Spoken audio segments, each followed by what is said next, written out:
Olha, agora vamos falar de um crime revoltante que ocorreu no dia 1º de abril, aqui em Maceió. A polícia deu mais um passo na investigação e deteve hoje mais 2 suspeitos de participação no assassinato do entregador Lucas Santos, que foi lá na feirinha do Tabuleiro. Vocês lembram desse caso? Ele foi lá para vender um celular que tinha feito um anúncio num site de vendas, mas era uma emboscada. Hoje, um adolescente foi apreendido e uma mulher foi presa. Com isso, já são 3 presos suspeitos de participação nesse crime. O Neto Mota vai nos contar mais detalhes desse caso, né, que na época ele chocou pela frieza dos assassinos, porque tem um detalhe muito assim revoltante, é saber que ele estava vendendo o celular, né, Neto, para comprar comida para dentro de casa e acabou assassinado.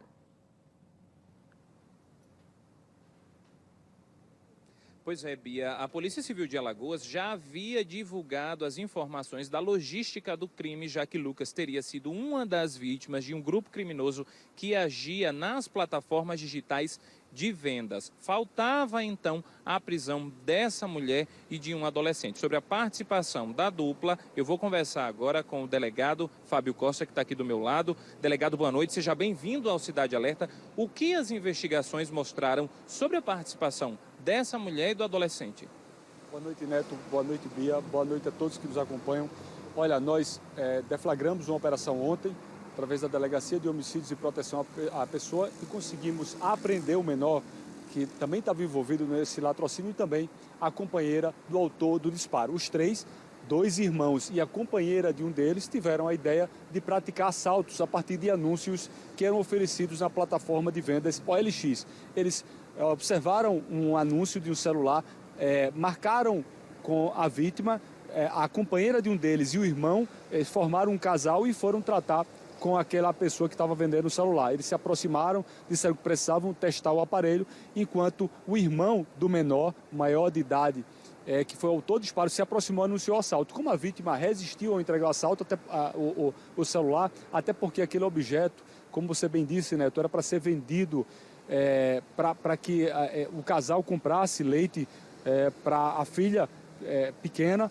Ele resistiu ao entregar aquele aparelho, acabou sendo alvejado na nuca por aquele criminoso. A gente prendeu preventivamente aquele indivíduo que é maior de idade e ontem nós também tivemos êxito na captura do menor e também da companheira do autor que praticou o disparo, ela que é maior de idade, né? Todos eles, portanto, já estão presos, o menor apreendido, e agora estão à disposição do Poder Judiciário. Delegado, como foi que a polícia conseguiu monitorar e chegar até eles dois?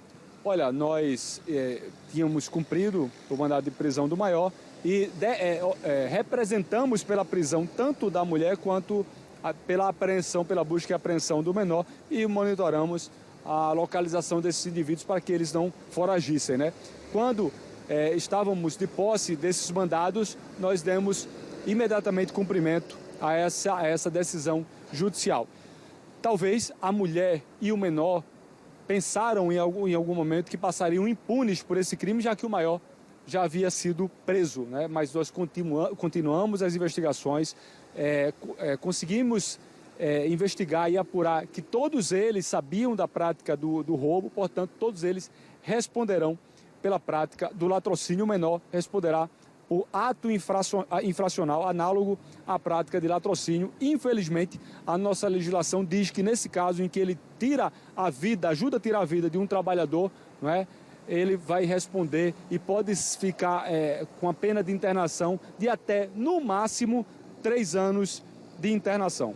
Existe uma informação sobre um possível mandado de prisão contra a mulher. Existe mesmo essa informação, é verdade? A mulher, nós representamos pela prisão, nós pedimos a prisão dela e nós demos cumprimento também a esse mandado de prisão que nós representamos a partir das investigações. Ou seja, ela também está presa por envolvimento nesse crime. E com isso a polícia então já tem o caso como concluído, doutor?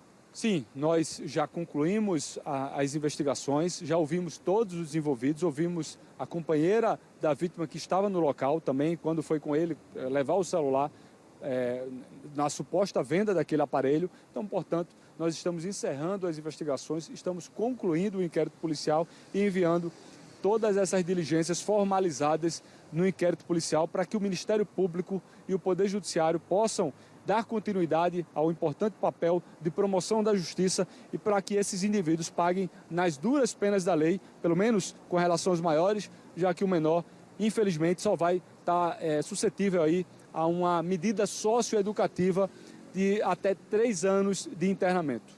Delegado, muito obrigado pelas informações e fica então um alerta, né, Beatriz Lacerda, sobre as pessoas que acabam aí colocando objetos, principalmente de alto valor, dentro das plataformas de venda, para que fiquem então ligado nas dicas da polícia, o que os policiais têm a dizer. A polícia sempre está reforçando que tem que estar atento aos endereços eletrônicos que são colocados, ao contato da pessoa, a saber antes de negociar também, apesar de que a vítima não é a culpada, né? Volto para você.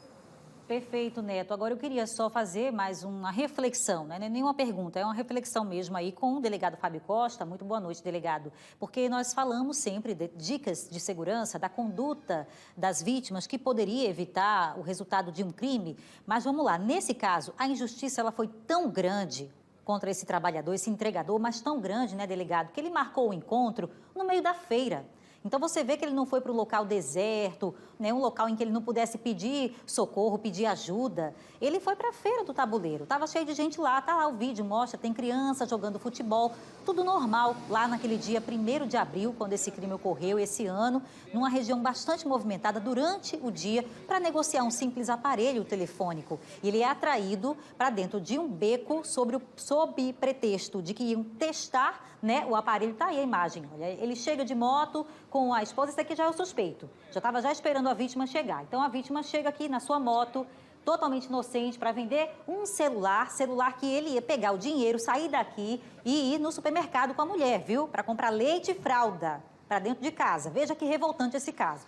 Depois ele vai, entra ali no beco, pronto. De lá, a esposa dele só ouviu o estampido, o disparo. Ela olha e identifica que o companheiro estava no chão baleado e se desespera, sai correndo do local, deixa até o capacete cair. Eu me imagino no lugar dessa mulher, numa hora dessa, ver o seu companheiro ali prostrado no chão. Ela não entendeu nada, coitada. Mas a polícia fez um excelente trabalho, já conseguiu prender, né, e apreender um adolescente, 3 envolvidos nesse crime. Eu queria perguntar para o senhor o seguinte: eles estariam aí acostumados, né, contumazes nessa prática de roubar pessoas que estão fazendo anúncios pela internet, vendendo bens pela internet. Se é que tem uma orientação para dar, né, de segurança, qual seria? Porque a vítima aí, ela foi para um local seguro, um local movimentado, não tinha nenhum lugar deserto. O que é que a pessoa faz, delegado, para se prevenir? Muita gente comercializa, né, produtos pela internet. Dá para ter uma noção melhor de como é que faz para negociar de maneira segura aqui no Brasil, doutor?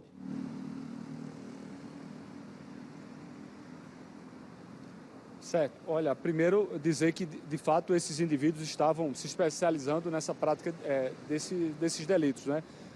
Averiguando ali situações de venda de objetos para marcarem com essas pessoas para então praticarem o assalto, mas nesse especificamente acabou ocorrendo esse trágico crime de latrocínio. Com relação às dicas de segurança, eles tiveram cuidado de ir para um local movimentado, um local que havia uma grande movimentação de pessoas, mas esses indivíduos eram tão ousados que ainda assim, mesmo na feirinha do tabuleiro, um local tão movimentado, eles ainda tiveram a audácia de praticar esse crime. O maior de idade, o indivíduo que, infelizmente, de acordo com a legislação, nós não podemos divulgar o nome, nem a imagem dele, nem a foto dele, enfim, ele já tem uma extensa ficha criminal. Ele já é responsável, já é investigado pela prática de homicídios, de roubo, de tráfico de drogas, enfim, de diversos delitos.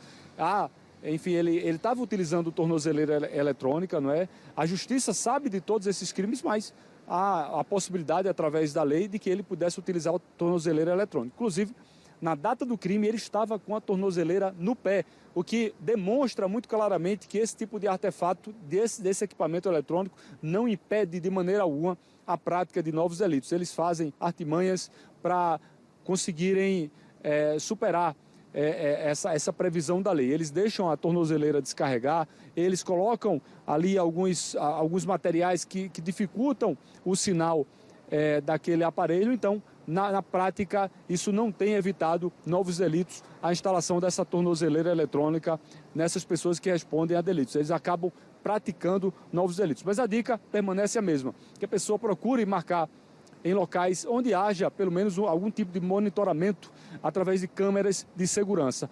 Talvez o bandido que praticou esse latrocínio não soubesse que ali havia um estabelecimento, um pequeno estabelecimento na Feirinha do Tabuleiro que estava registrando toda a movimentação. E foi graças a essas imagens que nós conseguimos fazer a divulgação de toda aquela dinâmica do crime e pessoas entraram em contato conosco, fizeram o seu papel de cidadão, exerceram a cidadania, denunciaram a localização desse indivíduo e todos eles acabaram confessando a prática criminosa. Inclusive, no momento da prisão do maior, nós conseguimos apreender um revólver calibre 38 com 5 munições intactas que será submetida à perícia para dizer se foi a arma utilizada na morte trágica desse trabalhador.